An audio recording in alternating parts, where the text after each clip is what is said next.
दैनिक जीवन में अन्नपान और सहपान का महत्व। आज ये विषय लेकर के उपस्थित हूँ। आयुर्वेद में अन्नपान और सहपान की बात कही गई। अन्नपान के बारे में आप लोग जानते हैं। शाब्दिक अर्थ क्या है अन्नपान का? अन्न माने बाद में, पान माने पेय, पीना। तो बाद में क्या पीना? अन्नपान का अर्थ होता है कोई भी औषधि जिसका सेवन किया है गया है, उसके बाद में उसके ऊपर से पीने को अन्नपान कहा गया।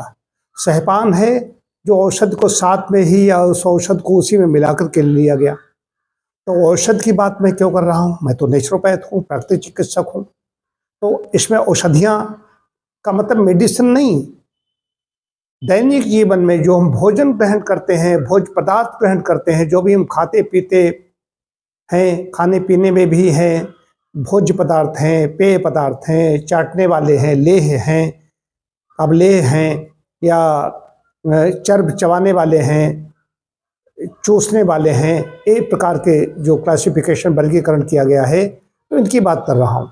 किसके साथ में कौन सी चीज़ ली जाए? बात मेल और बेमेल की हो रही है। तो बाद में कौन सी चीज़ ग्रहण करनी है? जैसे भोजन ग्रहण किया, स्त्रीयुक्त भोजन दैनिक जीवन रोज ग्रहण करते हैं, स्त्रीयुक्त भोजन है, गर्म भोजन है। तो उसके बाद में अन्नपान क्या होगा? यदि प्यास लग रही है, मिर्च मसाले उसमें भोजन थे, ज़्यादा स्निग्ध था, ज़्यादा मृदु था, तो वहाँ पर ठंडा पानी गट गट गट गट पी लिया। तो अन्नपान बाद में तो लिया गया, लेकिन ठंडा पानी विपरीत हो जाएगा। तो वहाँ पर क्या करना है कि पानी गर्म लेना है, गुनगुना सेवन करना है, 2-4 घूंट जो भी पीना है, ज़्यादा पानी पीने की विधानी नहीं। ये बात बताई जा रही है। औषध की बात जब बात आती है तो जो वर्गीकरण किया गया है, वनस्पति क्या है, वानस्पति क्या है, विरुद्ध क्या है, औषध क्या है, तो वेद कहता है फल पाकांतः औषधि। जो फल पक जाते हैं और उनको झाड़ करके अपने घर में हम रख लेते हैं, उनको साल भर हम खाते हैं, चाहे उसमें किशमिश, मुनक्का, अंजीर, खुबानी, अखरोट, इस तरह की चीज़ें हों, बादाम, खजूर हों, या गेहूँ, जौ, चावल, धान, इस तरह की चीज़ें हों, इनको साल भर खाते रहते हैं, झाड़ कर रखते हैं। फल पाकांता औषधि। गेहूँ एक घास है, जौ एक घास है, ये आदि औषधियाँ। यज्ञ में क्या डालते हैं? जौ डालते हैं और भी चीज़ें डालते हैं। तो ये आदि औषधियाँ, जौ आदि जो औषधि उसको कहा गया है, जो फसल के साथ साथ में समूल सूख जाती हैं, उनको औषध की श्रेणी में रखा गया है। इस समय औषध का मतलब होता है कोई चूर्ण, कोई पुड़िया, कोई दवाई किसी वैद्य ने दी, किसी चिकित्सक दी, या मेडिकल स्टोर मिलने वाली औषध, मेडिकल स्टोर की जो मेडिसिन हैं उनको ये औषध माना जा रहा है। एक गलतफहमी लोगों के अंदर। औषध का मतलब है जो दैनिक जीवन में हम भोजन ग्रहण करते हैं। भोजन किसकी औषधि है? भूख की औषधि है। भूख, अभी खाएंगे, भूख लग रही है, खाएं, भोजन ग्रहण करेंगे, उसके बाद में फिर 4-6 घंटे बाद भूख लगेगी, फिर ग्रहण करेंगे। तो भूख किससे आरोग्य होती है? भूख की औषध क्या है? भोजन। तो ये है फल पाकांता औषधि। भूख सबसे बड़ी व्याधि है, इसको समझना होगा। तो हमारी भूख है, भूख मिटे, लेकिन भूख के साथ साथ में पुष्टि मिले, तुष्टि मिले, संतुष्टि मिले, हमारी देह काम करने योग्य बने, इसलिए इसमें हम अन्नपान और सहपान की बात कर रहे हैं। बहुत बड़ा विषय है। तो बेमेल भोजन जो दैनिक जीवन में हो जाता है, किसका साथ मेल है, किसका बेमेल है? रायता भी खा रहे हैं, खीर भी खा रहे हैं, दूध भी, रायता भी खा लिया, उसका दूध भी पीना चाहते हैं। भोजन कर लिया, उसका रायता भी था, उसमें दही बड़ा था, उसके बाद में पता चला गरम गरम दूध पी लिया। ज़्यादा लवण युक्त भोजन था, उसके बाद में हम दूध पी रहे हैं। तो बेमेल भोजन। अन्नपान किसका है कि अगर हमने भोजन किया है, सब्जी है, दाल है, उसमें नमक डाला गया है, उसका अन्नपान क्या है? छाछ पी लीजिए, ये अन्नपान हो गया। यदि हमने फलाहार किया है, उसमें लवण शून्य आहार था, उसमें नमक नहीं था, तो वहाँ पर क्या होगा कि दूध पी लीजिए। ऋतु के अनुसार, अब मान लीजिए किसी को पित्त कुपित हो रहा है, तो वहाँ पर हमने फल दे दिए, हमने मुनक्के दे दिए, भीगे हुए दे दिए, हमने दूध कहा तो ठंडा दूध पी लो।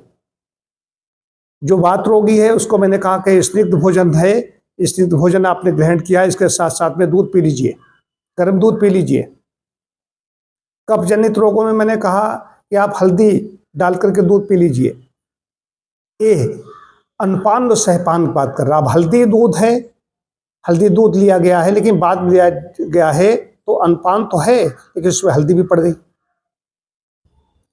तो सहपान, सहपान में साथ साथ में जो चीजें ली जाती है कि हमने शरबत पिया, गुड़ का शरबत पिया, राब का शरबत पिया, शहद का शरबत पिया, तो शहद उसको घोल करके ले लिया, या उसमें मैंने सौंफ और डाल दी, गर्मी के दिन आएंगे तो उसमें सौंफ और भिगो करके उसको पिसवा करके डाल दी, तो ये क्या हो गया, सहपान हो गया।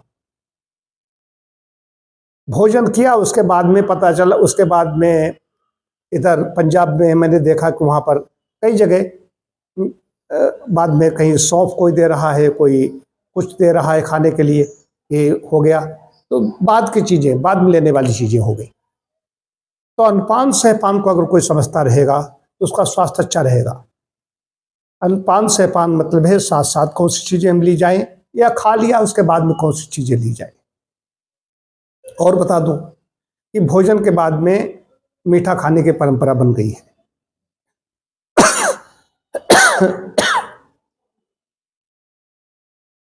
किसी वैवाहिक कार्यक्रम जाइए, किसी पार्टी में जाइए, किसी भी तरह के कोई मांगलिक कार्यक्रम है वहाँ पर जाते हैं, तो पहले आदमी जो भी खट्टा मीठा तीखा कई तरह से स्वाद लेने के बाद में अंतिम उसमें पहुँचता है मीठा खाने के लिए। लेकिन ऐसा नहीं है।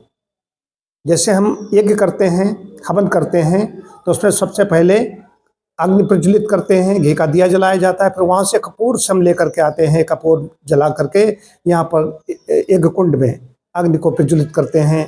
तो ठीक वैसे ही अगर हम मीठा पहले ग्रहण करते हैं, मीठा पहले, हालांकि हम चीनी खाने के पक्ष में नहीं है, लेकिन मीठा का मतलब खजूर भी मीठा है, गुड़ मीठी है, यदि कोई इससे बनी हुई चीज़ है पहले यदि आपने ग्रहण कर ली तो अंदर अग्नि है प्रज्वलित होने लगती है, पाचकाग्नि जो है, जठराग्नि हमारी है, वो अच्छी तरह से प्रज्वलित होने लगती है, पाचक और ज्यादा निकलने लगते हैं। इसीलिए कहा गया है जो भोजन के पहले सलाद ग्रहण करते हैं, जिनको जठराग्नि इनकी प्रबल है, जिनकी बहुत अच्छी तरीके से पाचन क्रिया हो रही है, वो लोग पहले सलाद ग्रहण करें। और जो मंदाग्नि है, मंदाग्नि का रोगी है, पहले से उसकी अग्निमंद है, उसने सलाद पहले अगर ग्रहण कर लिया तो उसकी अग्नि और मंद हो जाएगी। ठीक वैसे ही अग्नि कम जल रही है, उसमें हमने पानी झोंक दिया, अग्नि धीरे धीरे जली, संध्याएं रखी गई, उसके बाद मैंने उसमें घी की आहुतियाँ दी। तो कौन सी चीज़ अंदर ऐसी डाली जाए, ये हर व्यक्ति पर, हर व्यक्ति की प्रकृति को देखते हुए अलग अलग तय किया जाता है। इसलिए डाइट चार्ट हमारे यहाँ बनाया जाता है, आहार तालिका बनाई जाती है, उसको दी जाती है कि ये रूमेटिक प्रॉब्लम है, ये मोटापा है, ये डायबिटिक है, ये हाइपरटेंशन बीपी हाई है, ये माइग्रेन का है, इसको बुखार है, इसको संघैंडी है, इसको कोलाइटिस है, जो भी, तो अलग अलग तरह का डाइट चार्ट दिया जाता है। एक चीज़ किसी के लिए पथ्य है, एक किसी के लिए पथ्य हो जाती है। तो हम विशेष रूप से ध्यान रखते हैं कि आपस में बेमेल नहीं होना चाहिए। मेल अगर रहेगा रुग्णावस्था में तो विशेष ध्यान दिया जाता है, लेकिन स्वस्थ अवस्था में भी जिनका मेल आपस में हो उन्हीं को ग्रहण करेंगे तो हम बीमार नहीं होंगे। ये है, इसलिए अनपान और सहपान को समझना होगा, इस पर अध्ययन करेंगे तब बात चलेगी। ऐसा नहीं मैंने सब कुछ बता दिया, लेकिन बहुत कुछ बताने की कोशिश की है, इशारा दिया है, इससे आप समझें और अपने स्वास्थ्य को अच्छा बनाएं।